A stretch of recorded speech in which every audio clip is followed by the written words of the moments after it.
Seigneur nous aide à vivre ce temps de culte avec joie, bonheur, mais aussi avec fraternité. C'est ce qui nous unit en Christ ce matin. Et nous allons en plus nous unir à une deuxième église. Comme je le disais au préalable, on va vivre un temps particulier, celui du baptême de Simon en live. C'est formidable la technique. Donc voilà. Mais avant de démarrer, j'aimerais vous lire simplement ce verset. Un verset que je pense tous connaissent. Mais j'aimerais le relire pour chacun de nous ce matin, en référence à ce que l'on va vivre. Jean chapitre 3, verset 3. C'est Jésus qui parle. Là, il y a une discussion avec Nicodème. Jésus lui répondit, en vérité, je te le dis, si un homme ne naît de nouveau, il ne peut voir le royaume de Dieu. On va simplement s'arrêter sur ce verset, cette affirmation, cette vérité biblique, mais surtout vérité fondamentale. Si un homme ne naît de nouveau, bien sûr, terme générique pour l'humanité, si une personne ne naît de nouveau, elle ne peut voir le royaume de Dieu. On va prier quelques instants. Seigneur, merci pour cette grâce que tu nous fais ce matin encore d'être réunis en ton nom. Nous voulons déjà nous réjouir, Seigneur, de ce que aujourd'hui encore le Saint-Esprit travaille, œuvre dans le monde entier. Et nous te prions, Seigneur, de continuer, Seigneur, cette œuvre de grâce, cette œuvre d'amour. Et nous voulons aussi être reconnaissants pour cette œuvre que tu as fait dans le cœur de Simon. Seigneur, merci parce que ce que tu as fait, Seigneur, pour lui, tu veux encore le faire pour tant d'autres. Alors aide-nous, Seigneur, à toujours pouvoir être ces témoins de la vérité, mais aussi ces témoins de l'œuvre parfaite de Christ. Et que ton Esprit Saint, Seigneur, nous aide à partager cela au nom de Jésus-Christ. Amen. Amen. Voilà. On va chanter un chant, une première partie de chant, puisque le temps va passer très vite, il est déjà 5, et normalement le baptême et le témoignage de notre frère Simon va commencer aux alentours de 10h10. Donc vous voyez, ça va faire très juste. Mais bon, on devrait y arriver, et surtout au niveau de la technique, quand tu vois Simon arriver sur le devant de la scène, je me tais et on écoute. Voilà. Tu peux naître de nouveau. En relation toujours avec ce que nous avons vécu nous aussi, avec la grâce du Seigneur. Mais il y a encore tant et tant qui n'ont pas encore fait, on va dire, la paix avec Dieu, qui n'ont pas encore reçu cette grâce que de s'engager avec le Seigneur. Alors on va le chanter. Tu peux naître de nouveau, tu peux tout recommencer. Et si on pouvait, c'est vrai, effacer tout ce que nous avons fait avant, ça serait formidable. Mais le Seigneur dira à l'apôtre Paul, ma grâce te suffit. Ma grâce seule te suffit. On chante.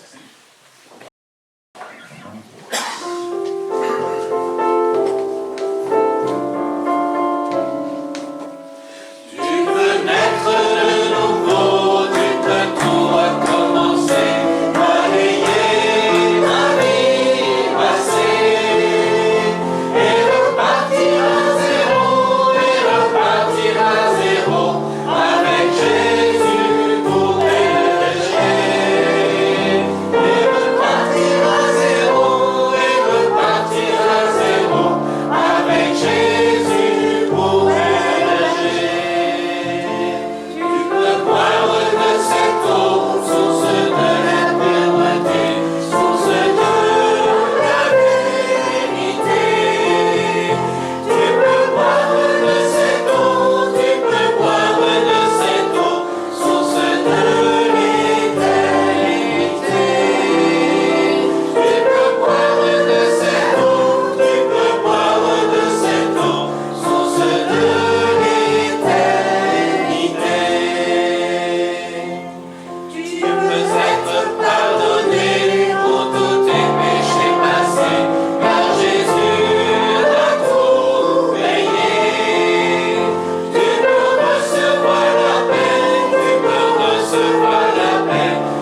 Pas encore.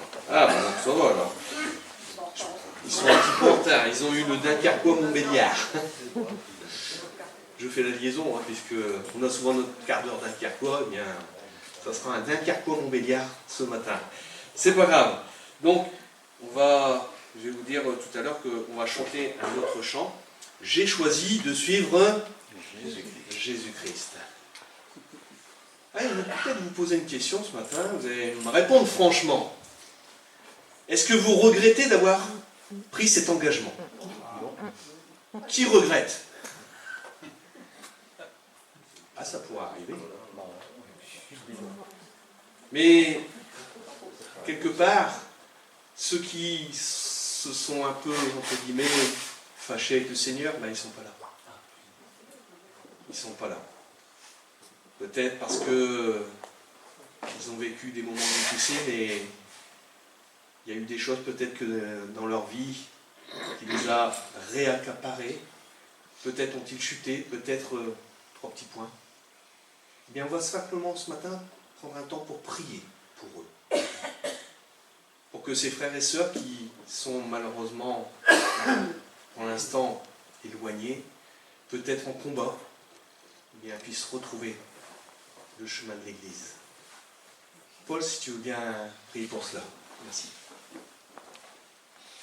Oui, notre Père, combien nous pouvons te louer, combien nous pouvons te remercier pour cet immense amour dont tu nous as environnés, dont tu as fait preuve pour nous. Et si nous avons pris cet engagement, effectivement, il n'y a pas à le regretter parce que nous sommes entre tes mains et nous sommes bien gardés. Mais les ruses de l'adversaire peuvent parfois être très sournoises et nous pourrions nous faire prendre à ces filets. Ainsi, nous voulons te remettre encore tous ceux qui se sont découragés d'une manière ou d'une autre pour quelques raisons, pour des déceptions, pour les aléas de la vie, et que tu veuilles ainsi parler à leur cœur et leur montrer que tu es ce maître doux, humble et débonnaire, humble de cœur, et que tu veux les associer à ta vision de la course chrétienne. Ainsi, nous te remettons tout cela devant toi. Nous voulons aussi te remettre particulièrement Simon et sa famille aujourd'hui, qui prend cet engagement si solennel et que nous voulons ainsi porter entre tes mains, sachant que c'est toi qui le portes. Ainsi encore, nous te le remettons, te remettant ainsi toutes choses à ta grâce, avec toute la reconnaissance de nos cœurs, nous pouvons ainsi t'adresser cette prière au précieux nom de Jésus notre Sauveur. Amen. Amen. Merci Paul. Alors, toujours pas? Bon, donc nous allons continuer, c'est pas grave, un autre chant, alors celui que j'avais prévu pour la suite. J'ai choisi de suivre Jésus-Christ. Allez, on se lève et on interprète, et n'hésite pas, hein, tu fais un signe, s'il faut couper. On regarde notre musique, et c'est parti.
de prendre la croix, c'est comme si c'était un fardeau. Mais je vais m'en arrêter là parce que notre frère Simon va donner son témoignage. On continuera après. Voilà.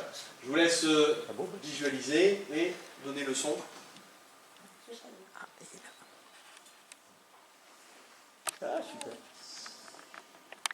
Alors, je suis le fameux Simon. Je suis né en 2005 à Avignon, c'est-à-dire très loin d'ici et encore plus loin de Dunkerque.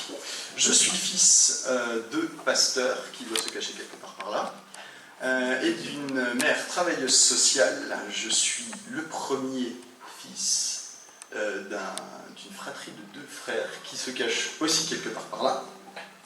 Je n'ai pas vécu très longtemps à Avignon, on a très rapidement déménagé à Bordeaux pour le ministère pastoral paternel, où j'ai vécu la plupart de mon enfance.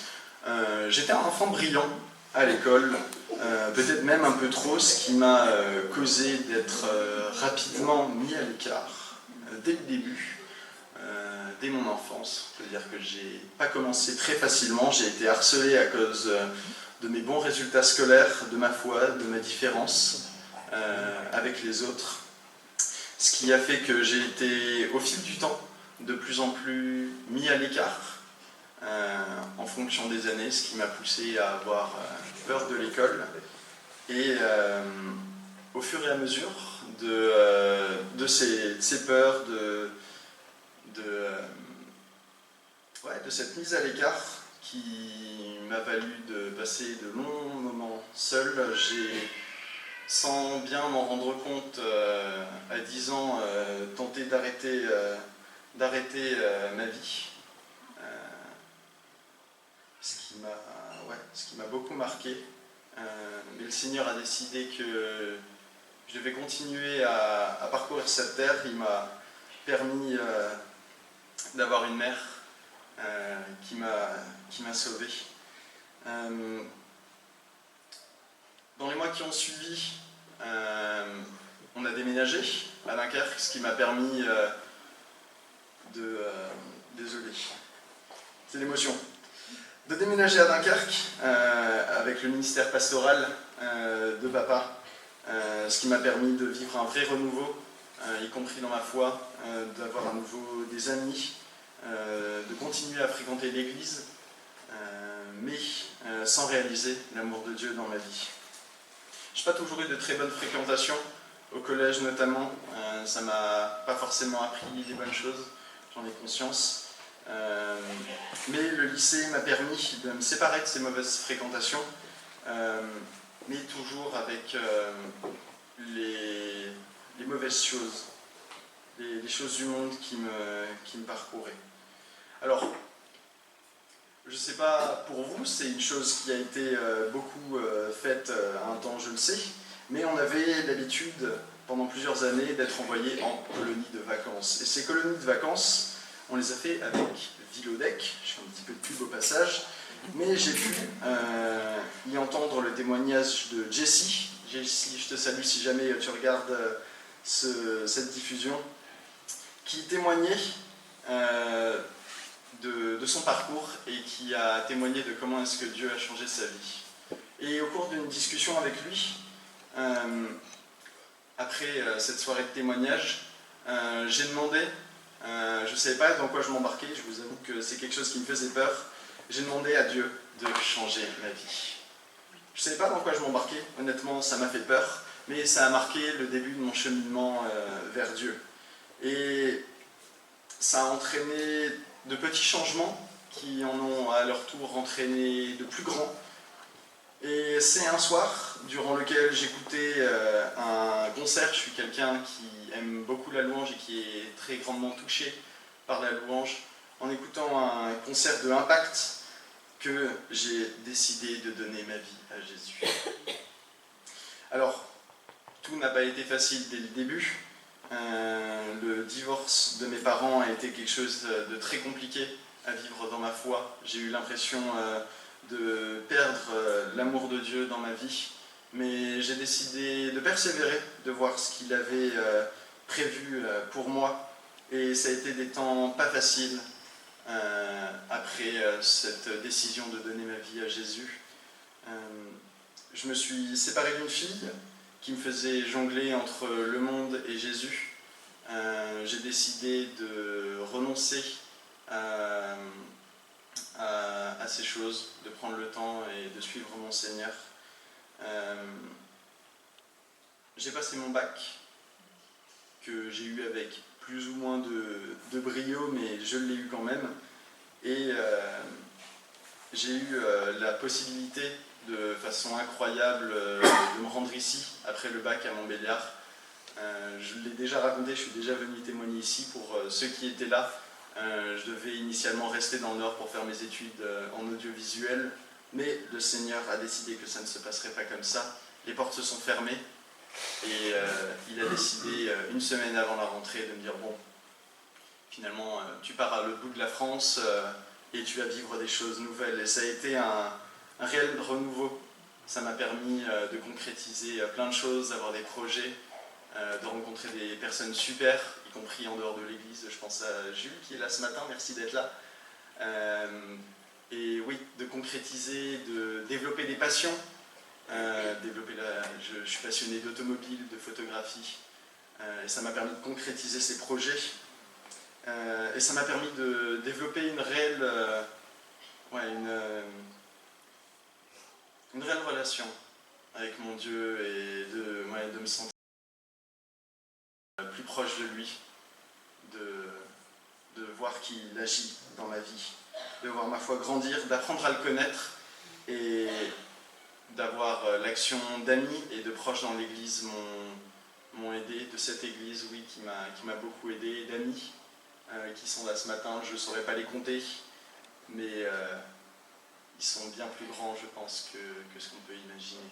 Donc voilà, c'est à travers toutes les actions de Dieu dans ma vie, de ce qu'il a pu faire pour moi et de ce qu'il fera, que c'est pour ça que je veux demander le baptême ce matin.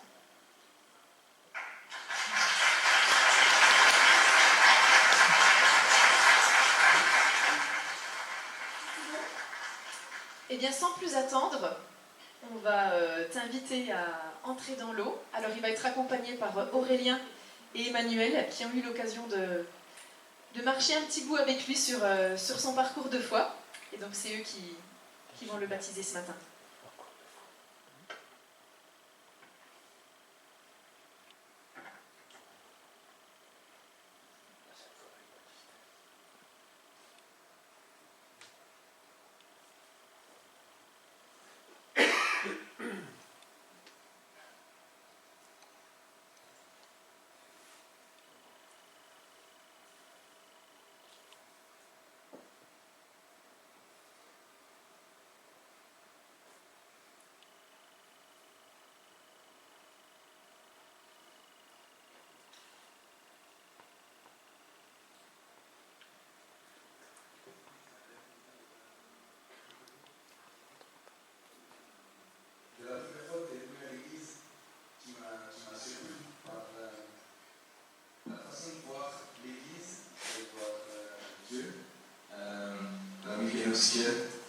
Les premières discussions qu'on a eues ensemble.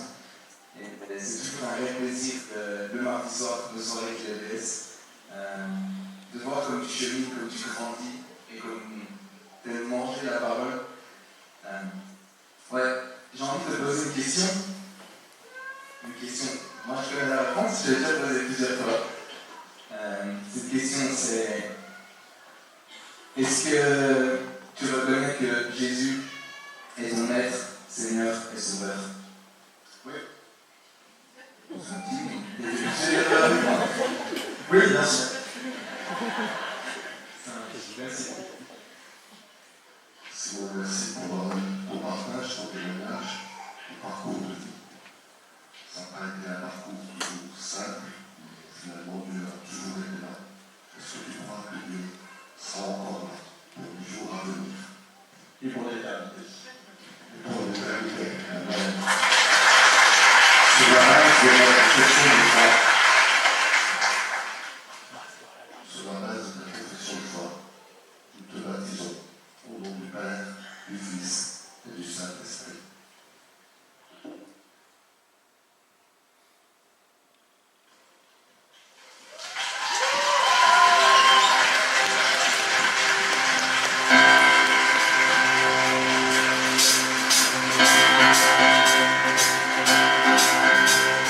ceux qui vivent et qui respirent louent son nom, louent son nom.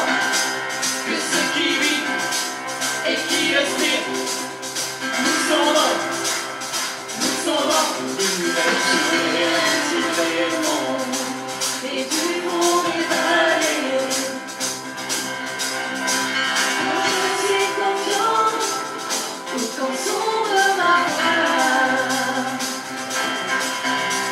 Je vivrai dans la crainte, dans la sécurité. La louange est un feu qui emporte l'ennemi. Car tant que je vivrai, tout en marchant de ma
Voilà. Ça vous réjouit? Amen. Amen. Eh bien, on va prier pour lui. On va prier pour Simon, pour que le Seigneur continue de le guider, et même dans les difficultés, qu'il soit assuré de son soutien, même dans les difficultés. Alors, à qui pourrais-je demander? Je vais demander à mon frère Franck.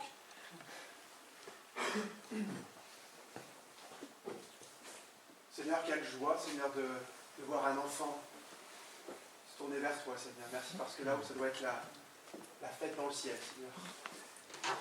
Parce que Simon a donné son cœur, plus que ça, il a donné sa vie. Il veut se confier pleinement en toi, Seigneur. Comme dit ces versets, en toi je me confie au Éternel. Tu es mon Dieu, mes destinées sont dans ta main, Seigneur, et merci parce qu'aujourd'hui, bien Simon a placé ses destinées dans ta main. Oui. Il l'a dit, il veut te faire confiance. Il veut que tu l'accompagnes sur son chemin. Tu l'as déjà accompagné, on l'a entendu au travers son témoignage, Seigneur. Merci parce que tu l'as permis de tenir debout, Seigneur, et de traverser ces difficultés. Seigneur, merci pour cette joie qui rayonne sur son visage, Seigneur, sur la place qu'il a trouvée, pour ce chemin que tu lui as tracé, Seigneur. Seigneur, et nous savons, il l'a dit, il va te suivre jusqu'à l'éternité. Seigneur, nous savons que les embûches vont être présents parce que tout enfant de Dieu que nous sommes, eh bien, nous ne sommes pas à l'abri des épreuves. Mais Seigneur, toi, tu nous accompagnes au travers de chacune d'elles. Si nous avons cette espérance, Seigneur, et cette assurance de garder les yeux fixés sur toi. Seigneur, aide-le dans les moments qui ne seront pas simples dans sa vie chrétienne, eh bien, aide-le comme tu nous aides chacun d'entre nous à fixer nos regards sur toi, Père. Merci pour ton amour, merci pour ta grâce, Seigneur. Au nom de Jésus, Père. Amen. Amen. Amen. Amen. Merci, frère. Voilà. On va arriver tout doucement sur ce temps où nous allons partager la scène ensemble. Mais avant de pouvoir vivre ce temps, j'aimerais chanter avec vous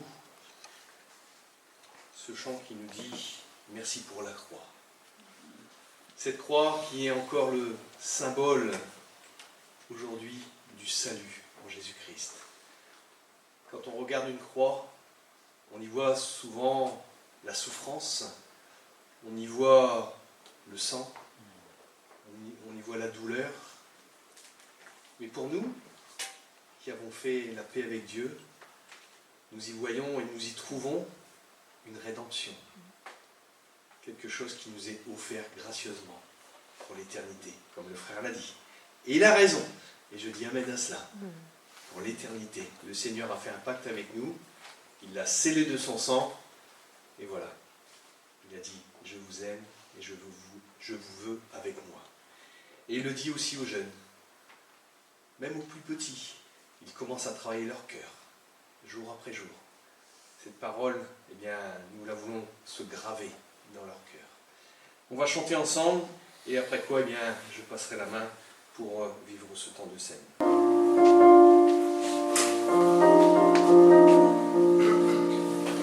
Merci pour la croix, pour le prix payé, car tu t'es donné sans rien retenir.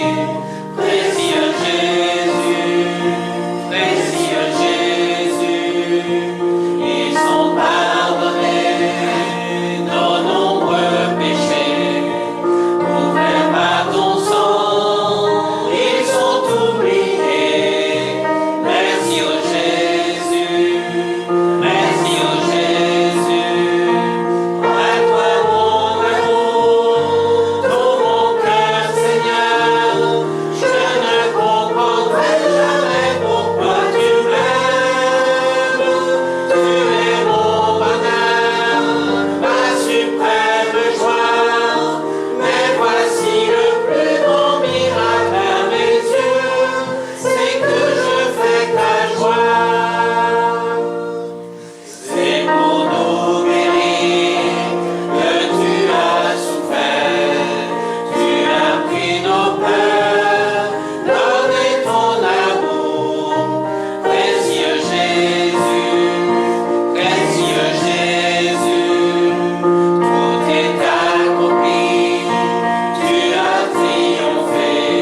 Aujourd'hui, je vais vous parler du repas du Seigneur. Mais avant, je vais vous parler d'un autre repas Jésus a vécu pendant son ministère. Et donc c'est dans l'évangile de Matthieu, au chapitre 9, verset 9.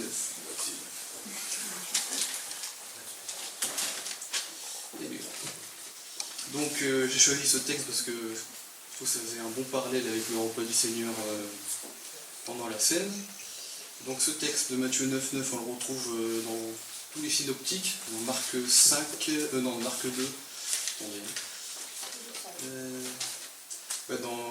Marc 2 et Luc 5. Et donc c'est le moment de la conversion de Matthieu ou Lévi, ça dépend de son nom dans les évangiles. Et donc, pour rapidement résumer le contexte, c'est juste après le sermon sur la montagne, Jésus fait de nombreuses guérisons. Il guérit un lépreux, la belle-mère de Pierre, un serviteur de l'officier romain. Et donc là, il arrive au bureau de péage et il appelle Matthieu. Alors je vais vous faire la lecture.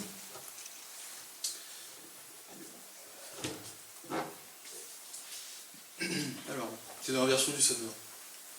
Jésus s'en alla, en passant, il vit un homme installé au poste de péage. Son nom était Matthieu. Il lui dit « Suis-moi ». Matthieu se leva et le suivit. Un jour, Jésus était à table chez Matthieu. Or, beaucoup de collecteurs d'impôts et de pécheurs notoires étaient venus et avaient pris place à table avec lui et ses disciples. En voyant cela, les pharisiens interpellèrent ses disciples. « Comment votre maître peut-il manger de la sorte avec des collecteurs d'impôts et des pécheurs notoires ?» Mais Jésus, qui les avait entendus, leur dit « Il est bien portant, pas besoin de médecins, ce sont les malades qui en ont besoin. Allez donc comprendre quel est le sens de cette parole. Ce que je veux, c'est la compassion, bien plus que les sacrifices, car je ne suis pas venu appeler des justes, mais des pécheurs. » Voilà, donc c'est un petit extrait. Alors, je trouvais 3 points qu'on pouvait souligner dans ce texte. Donc, premièrement, le texte nous montre la grâce de Dieu, de Jésus, car il accepte de manger avec des pécheurs. Donc il appelle aussi un collecteur d'impôts, Matthieu. Alors à l'époque, les collecteurs d'impôts, c'était des gens très méprisés par le peuple juif, notamment parce qu'ils collaboraient un peu avec l'Empire romain. Donc c'est des gens très méprisés, on le voit à la réaction des pharisiens notamment. Ensuite, donc il accepte de manger avec eux, et le texte nous dit des pécheurs notoires. Donc Jésus, dans sa sainteté, accepte de, pour un temps, manger avec eux. Donc on voit sa grâce. Ensuite, on y voit son autorité. On y voit l'autorité de Jésus par rapport aux pharisiens et leur enseignement. Il reprend leur hypocrisie concernant leurs pratiques. Donc là, c'est leur manque d'amour et de compassion. Donc cette autorité de Christ par rapport aux pharisiens, elle est présente tout du long de l'évangile de Matthieu. Donc concernant leur amour pour leur tradition supérieure à leur amour de Dieu et leur hypocrisie générale. Donc pour ça, le texte de Matthieu, il y a dans Matthieu 12, Matthieu 15 et Matthieu 23 où Jésus reprend sévèrement les pharisiens. Donc, voilà. Ensuite, Jésus, donc le message central de ce court extrait qu'on a lu, et ben, c'est que Jésus, ça nous renseigne sur son ministère, sur sa mission, pourquoi il est venu sur terre. Comme il le dit, il n'est pas venu appeler des justes, mais des pécheurs. Donc, il ne faut pas oublier que nous sommes tous pécheurs. Personne n'est juste, comme nous rappelle la parole à de nombreuses fois. Je vous renvoie au psaume 14, 53, Matthieu 3, à Romains 3, excusez-moi, à Jérémie 17, 9. Donc nous aussi, nous sommes pécheurs, on est malades, et on a besoin d'un remède. Et c'est pourquoi Jésus est venu. Il est venu nous appeler parce que nous sommes pécheurs. Et pas pour nous... On n'est pas sauvés par nos propres mérites, ni par nos bonnes œuvres, mais uniquement par sa grâce. C'est pas notre justice, c'est la justice de Dieu. Donc, ensuite, je vais lire le texte dans l'évangile de Matthieu de la Seine, le dernier repas du Seigneur avant sa passion. Donc c'est en Matthieu 26, verset 26. Je vais lire jusqu'au verset 29.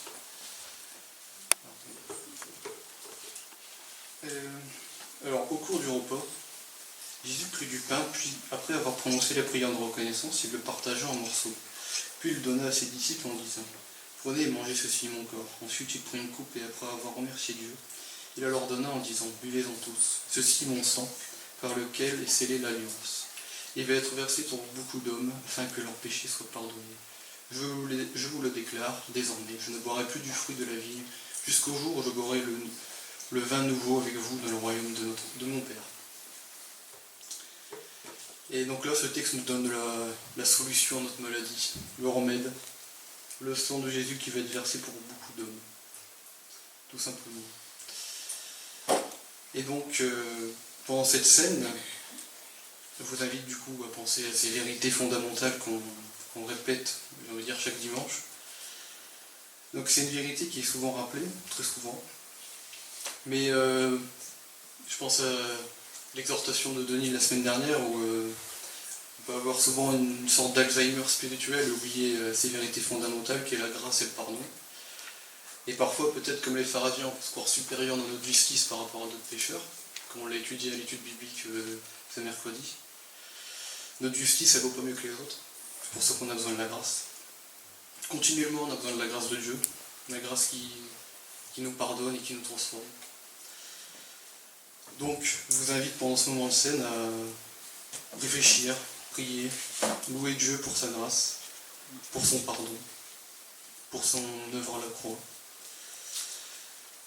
Donc grâce à ça, il faut aussi nous rappeler qu'on est réconcilié avec Dieu, qu'on peut se tenir ici devant lui, et que on est plus sous sa juste et sainte colère. Donc voilà. Donc dans ce moment du partage du pain, de la scène, ce qui est important aussi d'avoir en tête, c'est qu'il faut s'examiner avant de prendre le repas, selon 1 Corinthiens 11, 27-30. Qu'on s'examine chacun et qu'on prenne dignement le pain et le sang de notre Seigneur. On va prier et distribuer les éléments. J'invite...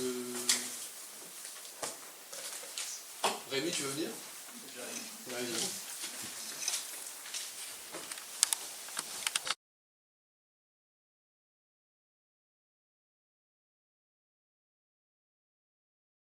Je vous propose aujourd'hui donc que nous nous penchions sur le psaume 22. Le psaume, donc comme son nom l'indique, qui est un chant donc qui a été composé par David à l'époque. Et donc c'est un chant qui est en même temps une prophétie si merveilleuse. En parlant de chant, donc, vous vous souvenez sans doute que Rémi, la semaine dernière, nous a fait allusion à ce compositeur de ce chant, « À toi la gloire, ô ressuscité, à toi la victoire, pour l'éternité », et qui est un chant que nous aimons tous beaucoup, et que cet homme a composé dans des circonstances adverses, ce qui lui a permis donc de composer un chant qui est aussi en quelque sorte une prophétie, et qui dépasse tellement le cadre de sa souffrance passagère, et qui nous a laissé là un merveilleux chant qui nous encourage très souvent. Le chant que nous avons chanté tout à l'heure aussi, donc suivre le Seigneur Jésus, donc qui a été composé par Sundar Singh, et dans des circonstances adverses aussi, il avait suivi le Seigneur, qui lui était apparu un jour où il voulait se suicider parce qu'il ne désespérait de la vie et du contexte familial. Et le Seigneur lui est apparu, il lui a dit « Mais non, j'ai quelque chose pour toi ». Et il a tout quitté, vraiment tout, parce que dans l'Inde, donc déjà, à l'époque, comme aujourd'hui d'ailleurs, en fait, pour les chrétiens, c'est un pays qui est très dur. Et il s'est retrouvé donc avec comme seule ressource le Seigneur. Et il a composé ce chant, il dit « Si mes amis s'en vont, qu'importe, moi j'irai, je suivrai le Seigneur ». Et là donc, dans le psaume 22 qui nous occupe, David, pour se remettre dans le contexte, de la même façon, est en but à ses adversaires. Il est pourchassé par Saül, qui est jaloux de lui, parce qu'il sait qu'il est loin du Seigneur, qui doit le remplacer, parce que lui a fauté. Il a pris la place du sacrificateur pour offrir les sacrifices, sans attendre Samuel, qui était à son goût en retard. Et donc cela, l'Éternel ne lui a pas passé, parce qu'il était un propre juste, quelqu'un qui ne se confiait qu'en sa propre gloire. Et donc il pourchasse David partout sur les montagnes, et donc peut-être est-il pour composer de ce chant dans la caverne d'Adulam, où donc il a passé quelque temps, et ses souffrances l'ont amené à composer ce psaume, qui décrit sa souffrance, on peut en être certain, mais qui va beaucoup plus loin, et qui prophétiquement donc nous annonce avec 600 ans environ, je n'ai pas fait le compte exact, mais d'avance ce que le Seigneur Jésus accomplira. Et on peut dire que c'est à la lettre, tout y est, et de manière si poétique, si merveilleuse. Mais nous allons commencer par le lire. Au chef de chœur, psaume de David, a chanté sur la mélodie de Biche de l'aurore. Mon Dieu, pourquoi m'as-tu abandonné? Tu restes loin. Tu ne viens pas me secourir malgré toutes mes plaintes. Mon Dieu, le jour j'appelle, mais tu ne réponds pas. La nuit je crie sans trouver de repos. Pourtant tu es le Saint qui siège sur ton trône au milieu des louanges d'Israël. En toi déjà nos pères se confiaient. Oui, ils comptaient sur toi et tu les délivrais. Lorsqu'ils criaient à toi, ils étaient délivrés. Lorsqu'ils comptaient sur toi, ils n'étaient pas déçus. Même moi, je suis un ver. Je ne suis plus un homme, tout le monde m'insulte. Le peuple me méprise. Ceux qui me voient se rient de moi. Tous, ils ricanent en secouant la tête. Ils se confient à l'Éternel, eh bien que maintenant l'Éternel le délivre. Puisqu'il trouve en lui son plaisir, qu'il le libère donc. Toi, tu m'as fait sortir du ventre maternel. Tu m'as mis en sécurité sur le sein de ma mère. Dès mon jeune âge, j'ai été placé sous ta garde. Dès avant ma naissance, tu es mon Dieu. Ne reste pas si loin de moi, car le danger est proche, et il n'y a personne pour m'aider. De nombreux taureaux m'environnent. Ces fortes bêtes de Basan sont tout autour de moi. Ils ouvrent largement leur gueule contre moi. Ils sont comme un lion qui rugit et déchire. Je suis comme une eau qui s'écoule, et tous mes os sont disloqués. Mon cœur est pareil à la cire. On dirait qu'ils se fond en moi. Ma force est desséchée comme un tesson d'argile. Ma langue colle à mon palais. Tu me fais retourner à la poussière de la mort. Des hordes de chiens m'environnent. La meute des méchants m'assaille. Ils ont percé mes mains, mes pieds. Je pourrais compter tous mes os. Ils me regardent. Ils me toisent. Ils se partagent mes habits. Ils tirent au sort ma tunique.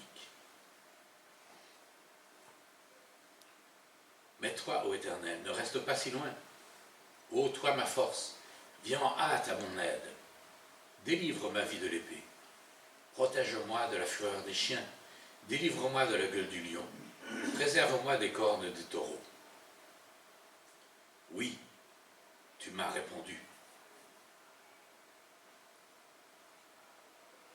Je proclamerai à mes frères quel Dieu tu es. Je te louerai dans l'assemblée. Vous tous qui craignez l'Éternel, célébrez-le. Descendants de Jacob, glorifiez-le. Descendants d'Israël, redoutez-le. Il n'a ni mépris ni dédain pour le pauvre dans l'affliction. Il n'a pas détourné son regard loin de lui. Non. Il a écouté l'appel à l'aide qu'il lui lançait. Grâce à toi, je te loue dans la grande assemblée. J'accomplirai mes vœux devant ceux qui te craignent. Que les malheureux mangent et qu'ils soient rassasiés. Oui, qu'ils louent l'Éternel, ceux qui vivent pour lui. Que votre vie dure à toujours. Aux confins de la terre, tous les peuples du monde se souviendront de l'Éternel. Tous, ils se tourneront vers lui. Et toutes les peuplades se prosterneront devant lui. Car l'Éternel est roi, et il domine sur les peuples. Tous les grands de la terre mangeront et l'adoreront, et ceux qui s'en vont vers la tombe, ceux dont la vie décline, se prosterneront devant lui. Leur postérité, à son tour, servira l'Éternel, et parlera de lui à la génération qui viendra après elle. Ils proclameront sa justice et ils annonceront au peuple qui va naître ce qu'a fait l'Éternel. Donc, un merveilleux psaume qui se divise donc en trois grandes parties. La première partie, nous voyons donc toutes les souffrances du Seigneur, jusqu'à la fin du verset 22, où nous avons cette simple phrase « Oui, tu m'as répondu ». Et d'un seul coup, le ton de ce cantique change. « Je proclamerai à mes frères quel Dieu tu es, je te louerai dans l'assemblée ». Et il se tourne vers cette assemblée. « Vous tous qui craignez l'Éternel, célébrez-le. Descendants de Jacob, glorifiez-le. Descendants d'Israël, redoutez-le. » Et une description ainsi de toutes les qualités du Seigneur que nous pouvons trouver en lui et que nous trouvons en lui jour après jour. Et alors, nous avons dit tout à l'heure que beaucoup de chants ont été écrits donc dans des moments de souffrance, mais il y en a aussi qui ont été écrits dans des moments de délivrance. Nous avons un exemple frappant dans la prière de Jabès qui dit ainsi: Jabès invoqua le Dieu d'Israël en disant: si tu me bénis réellement et si tu agrandis mon territoire, si tu es avec moi, si tu éloignes de moi le malheur pour m'épargner la souffrance. Et Dieu lui accorda ce qu'il avait demandé. Voyons que Dieu répond. Il est un Dieu de grâce, un Dieu qui veut notre bien, et Jabès lui a demandé d'être avec lui pour tout son cheminement sur la terre, et Dieu lui a répondu. Il y a un autre chant qui me vient, c'est ce chant de Mono, qui dit donc « Que ne puis-je, mon Dieu, Dieu de ma délivrance, remplir de ma louange, et la terre et les cieux, dire au monde entier toute ma reconnaissance, et dire au monde entier combien je suis heureux. » C'est un cantique qu'il a composé le jour où il a compris tout ce que le Seigneur avait fait pour lui. Il était déjà pasteur, il était déjà donc fils de pasteur, et pour lui c'était une voie toute tracée que de continuer ce métier. Pour lui c'était au départ un simple métier, et un jour il a compris qu'il était un misérable, qu'il avait usurpé cette fonction de pasteur parce qu'il ne la méritait pas. Et donc là, il s'est humilié devant Dieu, il a compris que le Seigneur devait être son sauveur, et cela a amené à composer ce merveilleux chant qu'il nous a laissé. Et ici donc, nous avons ce psaume qui commence par « Mon Dieu, pourquoi m'as-tu abandonné? Tu restes loin, tu ne viens pas me secourir malgré toutes mes plaintes. » Et ces paroles, elles nous rappellent quelque chose, parce que nous les lisons souvent dans l'Évangile. Dans l'Évangile, cela nous est rapporté. Et principalement donc dans l'Évangile de Marc, où nous pouvons aussi relire rapidement une portion de ce passage, en Marc 15, à partir de verset 33. À midi, le pays tout entier fut plongé dans l'obscurité, et cela dura jusqu'à 3 heures de l'après-midi. Vers 3 heures, Élie cria d'une voix forte: « Éloi, Éloi, lama sabachthani » ce qui signifie « Mon Dieu, pourquoi m'as-tu abandonné ?» En entendant ces paroles, quelques-uns de ceux qui étaient là disaient: « Voilà qui l'appelle Élie. » Un homme courut imbiber une éponge de vinaigre, la piqua au bout d'un roseau et la présenta à Jésus pour qu'il boive, en disant: « Laissez-moi faire, on va bien voir si Élie vient le tirer de là. » Mais Jésus poussa un grand cri et expira. Alors, le rideau du temple se déchira en deux, de haut en bas. Voyant de quelle manière il était mort, l'officier romain qui se tenait en face de Jésus dit « Cet homme était vraiment le Fils de Dieu. » Mais donc ce récit poignant où cette parole prononcée par Jésus, mon Dieu, pourquoi m'as-tu abandonné, ne lui attire que moquerie de la part des Juifs qui étaient autour. Et un homme donc, par dérision, va lui mettre donc ce roseau avec une éponge remplie de vinaigre, et en disant donc on va bien voir si Élie vient le tirer de là. Vous avez très bien compris que ce n'était pas d'Élie qui parlait, mais de son Dieu. Eloï, cela veut dire mon Dieu. À la différence d'Élie, qui fait le nom de Dieu, mais qui n'est pas mon Dieu. Et donc, le seul, à ce moment, qui reconnaît qui est Jésus, c'est un officier romain qui ne connaissait rien des Écritures, qui était là en garnison, un homme qui avait eu un poste qui ne lui plaisait sans doute même pas, mais qui était là, et il dit certainement, cet homme était le Fils de Dieu.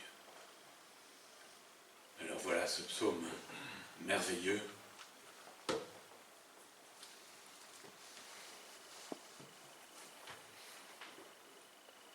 qui nous montre ainsi toutes les souffrances du Seigneur. Mon Dieu de jour, je t'appelle, mais tu ne réponds pas. La nuit je crie sans trouver de repos. Pourtant tu es le Saint qui siège sur ton trône au milieu des louanges d'Israël. Nous venons de voir qu'il y a eu 3 heures sombres, 3 heures pendant lesquelles le soleil a voilé sa face devant cette scène si terrible. Et on a son allusion ici dans ce psaume. Le jour j'appelle mais tu ne réponds pas. La nuit je crie sans trouver de repos. Nous pouvons imaginer, bien faiblement sans doute, mais nous imaginons toutes les souffrances qui ont été liées à ces moments sur la croix. On voit un peu plus loin. Je suis comme une eau qui s'écoule et tous mes os sont disloqués. Nous savons que le supplice de la crucifixion a cet effet, c'est qu'on a l'impression qu'on se disloque. Et la position, donc évidemment, les bras qui sont tendus au-dessus de la tête et qui tirent de partout, l'impossibilité de respirer convenablement. Et évidemment, tout ce qui va avec nous montre toutes les souffrances, mais il y a aussi les souffrances morales.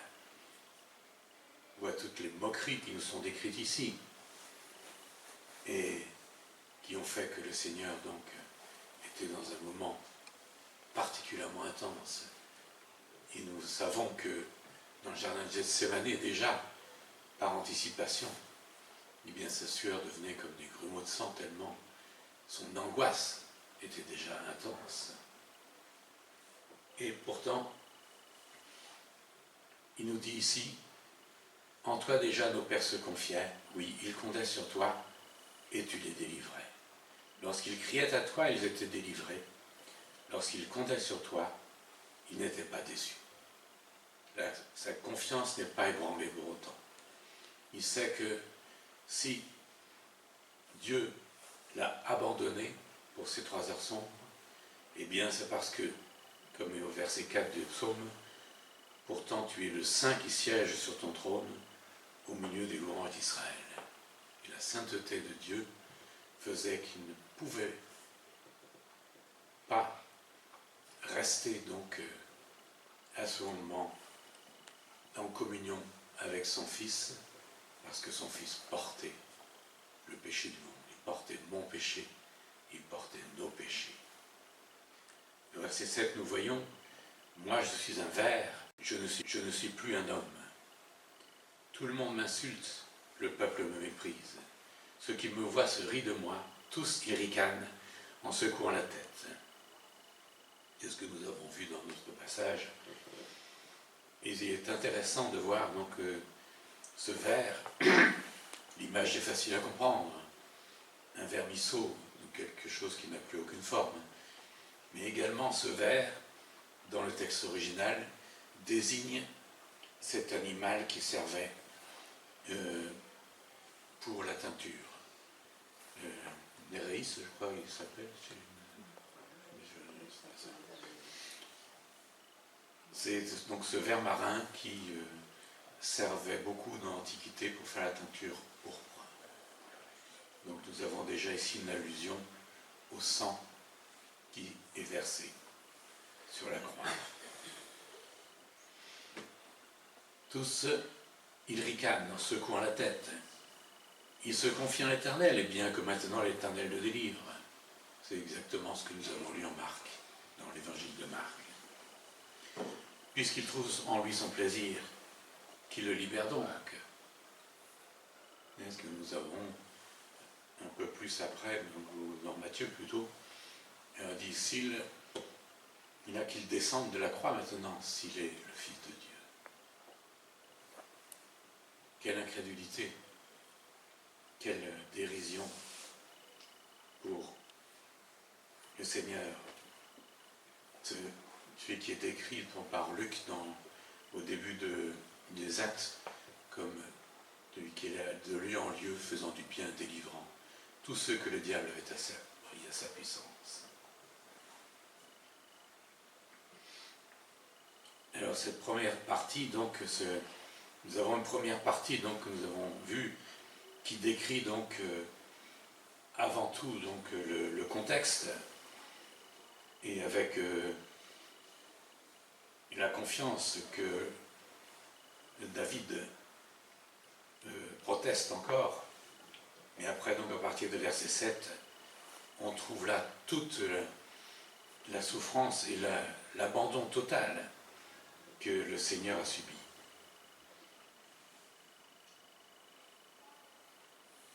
Il décrit là, toi tu m'as fait sortir du ventre maternel, tu m'as mis en sécurité sur le sein de ma mère, dès mon jeune âge j'ai été placé sous ta garde, dès avant ma naissance tu es mon Dieu. Et il y a cette supplication, ne reste pas si loin de moi car le danger est proche, et il n'y a personne qui vienne pour m'aider. De nombreux taureaux m'environnent, ces fortes bêtes de Basan sont tout autour de moi. Description poignante de tous ces moqueurs, de tous ces soldats qui étaient autour de lui et qui sont ici représentés par les taureaux, les puissants de Basan, les collines de la région nord-est du pays d'Israël, où on élevait ces bovins qui étaient renommés pour leur vigueur. Et ils ouvrent largement leur gueule contre moi. On voit toutes ces moqueries, tous ces cris. Ils sont comme un lion qui rugit et déchire. Si l'image du lion pour nous est quelque peu plus éloignée, parce que nous trouvons les lions dans des livres d'images ou dans des reportages filmés sur certains pays d'Afrique, où même le lion est dans quantité de plus en plus faible. Pour un Israélite comme David, le lion est un animal bien présent. Nous savons qu'il a dû combattre des lions pour protéger ses troupeaux quand il était encore berger. Et donc l'image du lion, il faut la voir comme une image extrêmement forte. Un lion qui rugit et déchire, il en a pu faire l'expérience par lui-même. Mon cœur est pareil à la cire, on dirait qu'il se fond en moi. Ma force est desséchée comme un tesson d'argile. Ma langue colle à mon palais. Nous savons aussi par l'histoire que les crucifiés avaient une soif intense. Et celle-ci est décrite ici. Tu me fais retourner la poussière de la mort. Des hordes de chiens m'environnent. La meute des méchants m'assaille. Ils ont percé mes mains, mes pieds. Alors, ce qui est assez étonnant, c'est que ce verset du psaume est souvent rendu donc par les Juifs donc de manière différente, parce que beaucoup des gens de ce peuple ne veulent pas reconnaître la portée prophétique de ce psaume. Et en changeant juste une voyelle, c'est-à-dire en fait les signes qui sont en marge donc du texte hébreu, on peut changer donc l'expression de cette deuxième partie. Nous savons que la poésie israélite se fait toujours donc en liaison, donc en balancement et en chiasme. Et ceci est sur la forme complète du psaume, puisque oui, tu m'as répondu est la partie centrale et le psaume est en miroir. Après, donc nous avons tout ce qui vient à l'inverse de ce qui est dans la première partie. Et là, dans ce verset, une meute de méchants m'assaillent, des hordes de chiens m'environnent. Et on peut donc aussi continuer sur l'allusion des chiens, simplement. Mais évidemment, il n'y a pas de doute. Ce psaume dit « Ils ont percé mes mains et mes pieds ». Mais pour l'accepter, il faut croire en la portée prophétique de ce psaume, bien entendu. Il me regarde, il me toise, il se partage mes habits, il tire au sort ma tunique. La tunique qui est plutôt le sous-vêtement, et nous savons tous, ceux qui connaissent le récit de la crucifixion, qu'effectivement les soldats ont partagé ces vêtements, et quand ils sont arrivés à la tunique, la partie du sous-vêtement, ils ne pouvaient pas la partager, et ils ont donc tiré au sort pour savoir qui l'obtiendrait. Une prophétie qui se réalise à la lettre. Mais toi, ô Éternel, ne reste pas si loin. Ô toi, ma force, viens en hâte à mon secours, à mon aide. Délivre ma vie de l'épée. Protège-moi de la fureur des chiens. Délivre-moi de la gueule du lion. Préserve-moi des cornes des taureaux. Nous avons là toutes les classes de la population qui l'environne, qui sont citées ici. Et donc il n'y a pas de juste, pas même un seul, il n'y a pas un qui s'approche de Dieu sans l'œuvre du Seigneur. Délivre ma vie de l'épée, mais non, le Seigneur ne pouvait pas être délivré tant que son œuvre n'est pas accomplie. Mais à la fin des 3 heures sombres, il a pu crier d'une voix forte, c'est accompli, et remettre son esprit. Et à partir de ce moment-là, nous avons donc le pivot central de ce psaume, oui, tu m'as répondu. Et immédiatement, le ton du psaume change. Je proclamerai à mes frères quel Dieu tu es. Je te louerai dans l'assemblée. Alors cette assemblée, ici, donc c'est ce qui est cité aussi en hébreu, au chapitre 2, on peut le relire, dans son contexte de ce que dit l'auteur de cette lettre aux Hébreux. Au verset 10 du chapitre 2, en effet, Dieu qui a créé tout ce qui existe et pour qui sont toutes choses, voulait conduire beaucoup de fils à participer à la gloire. Il lui convenait pour cela d'élever à la perfection, par ses souffrances, celui qui devait leur ouvrir le chemin du salut. Car Jésus, qui purifie les hommes de leurs péchés, et ceux qui sont ainsi purifiés, partagent la même humanité. C'est pourquoi il n'a pas honte de les appeler ses frères et ses frères et sœurs, lorsqu'il dit « Je proclamerai à mes frères quel Dieu tu es, je te louerai dans l'assemblée ». Citation de ce psaume.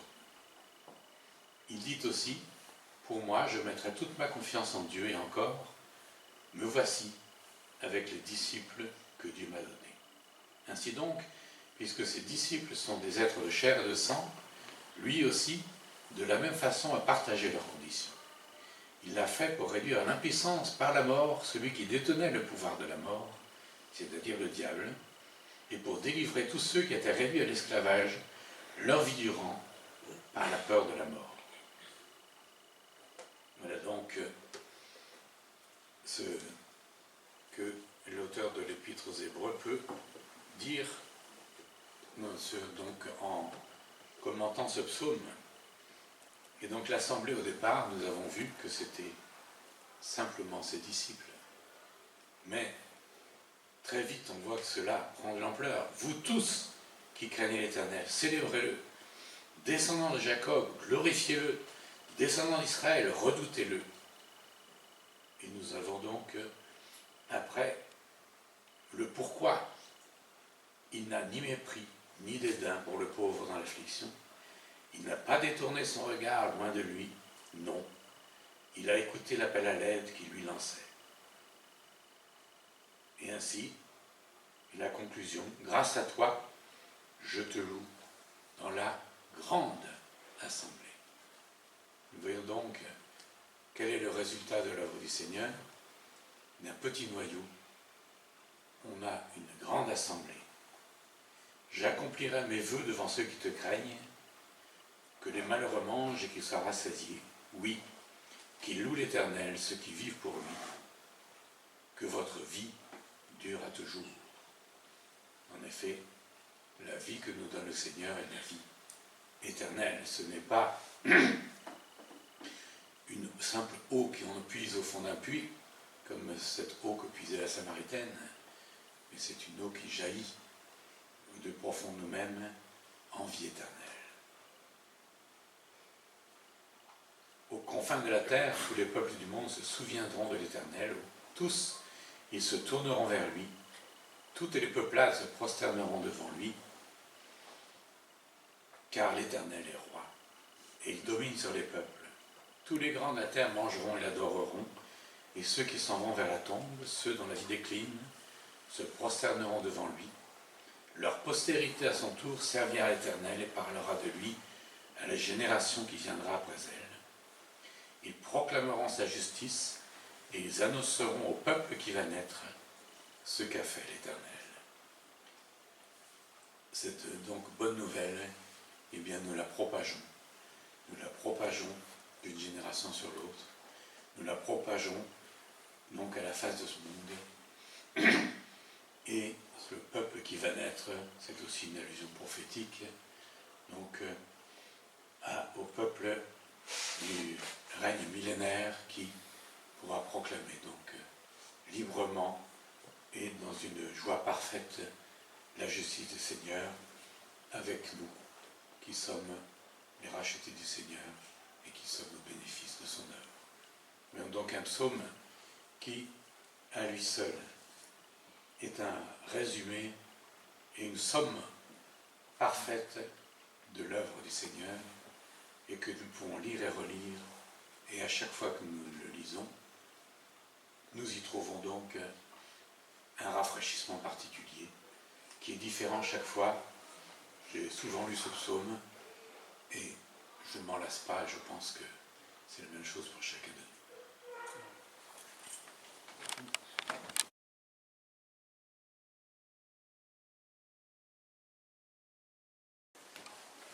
Merci Paul pour ce partage. Le culte tire à sa fin. On va passer quelques annonces. Donc pour cette semaine, on reprend, on va dire encore pour cette semaine la réunion de prière, et après quoi une étude biblique, et après c'est réunion de prière tous les mercredis. Mais bon, on verra ça ultérieurement, mais on a encore une étude biblique à terminer.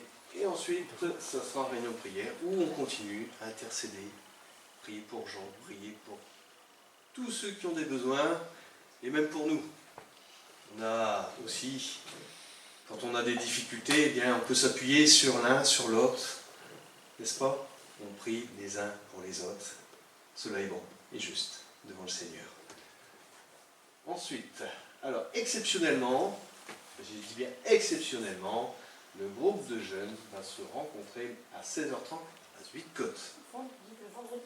Oui, vendredi. Hein. C'est pour ça qu'on dit exceptionnellement. D'habitude, c'est le samedi soir, mais là, je sais pas.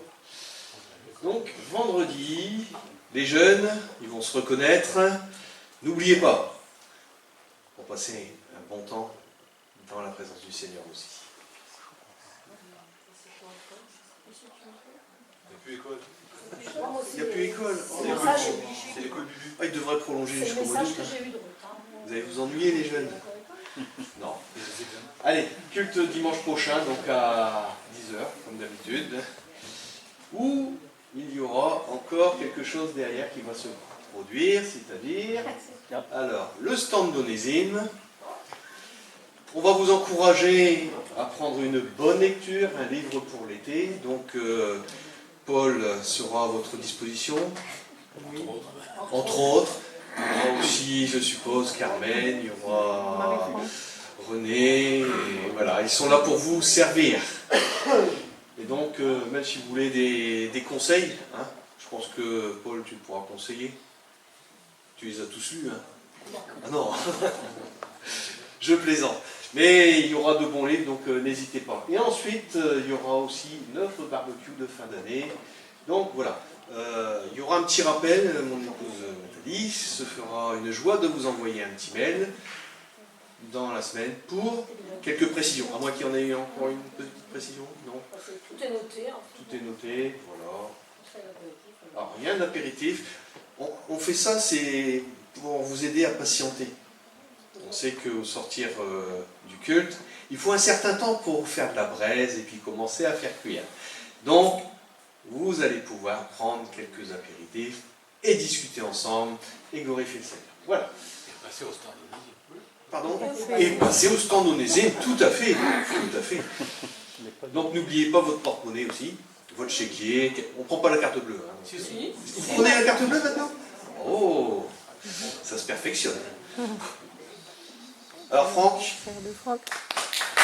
joyeux anniversaire, joyeux anniversaire, joyeux anniversaire mon frère, joyeux anniversaire. Que dire d'autre? Tu rajeunis, hein, franchement. Comme tout le monde. Bah oui. Voilà. Ensuite, je pense que c'était tout. Donc, oui. Donc, j'ai enlevé le Twitter, hein, puisque le QI n'existe plus. Hein. Maintenant, c'est X, mais bon, honnêtement, j'ai regardé et il n'y avait pas beaucoup de monde qui suivait cela. Donc, je préfère aller encore mettre régulièrement les informations sur le culte sur Facebook, où on a régulièrement aussi des personnes d'autres pays qui visualisent nos cultes. Donc là aussi, on a des messages d'encouragement. Je ne pourrais pas tous vous les citer, mais voilà. Le Seigneur agit, même au travers de l'informatique et de l'Internet. Voilà. Il ne nous reste plus qu'à prendre ce chant de fin que j'avais décidé. Donc, Maestro. Ce chant qui nous dit « Je me confie en toi. Je sais que tu es mon Dieu. » Que ce soit aussi, eh bien, comme une promesse, comme une parole de vie pour chacun de nous cette semaine. Je me confie en toi. Pour toutes choses. Pas simplement pour avoir à manger, pas simplement pour avoir un toit, une voiture, une épouse, que sais-je. Pour toutes choses. C'est lui qui nous fait grâce de toutes ces choses. Alors, on peut se confier en lui parce que il sait ce dont nous avons besoin. Il ne va pas nous donner trop peu ou trop. Il nous donne ce qui est nécessaire. N'est-ce pas? Comme il y a une parole qui dit « Ne me donne pas trop de peur que je ne t'oublie, ou trop peu de peur que je ne vole et ne m'attaque mon Dieu. » Le Seigneur sait ce dont nous avons besoin. Alors, on se lève et on chante ce dernier chant. Pour ceux qui le veulent, bien sûr. Je ne force personne.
Cette semaine, que le Seigneur vous fasse grâce et vous bénisse. Amen.